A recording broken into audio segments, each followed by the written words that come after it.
Lord, tanggalin mo yung hiya. Magkaroon pa ng boldness sa pangalan ni Jesus. O Lord, salamat po sa buhay ni Joanne. Panginoon, gamitin mo siya. Kami, Lord, ito mga kamay niya, hingin mo, Panginoon. Makati ba siya? Makati. Hindi siya makati. Masakit?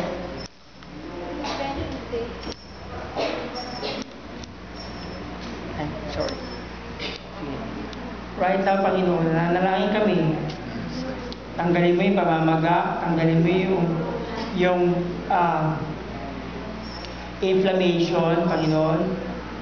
Yung parang pangangati, Panginoon, yung parang pagkasunog ng kanyang balat. Magkaroon siya ng bagong balat. Sa pangalan ni Jesus, O Lord. Amen. Thank you. Nananalangin kami. Layas natin siya, Panginoon, right now, in the name of Jesus.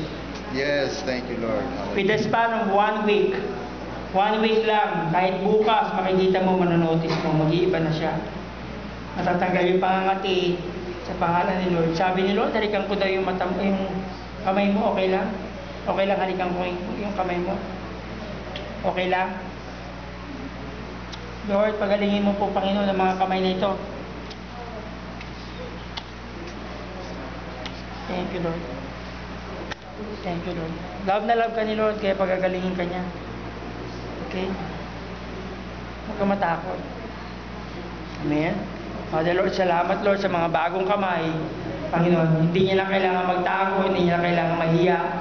Dahil magkakaroon siya ng mga bagong magagandang kamay. O kahit bukas, manonotice niya ito sa pangalan niya.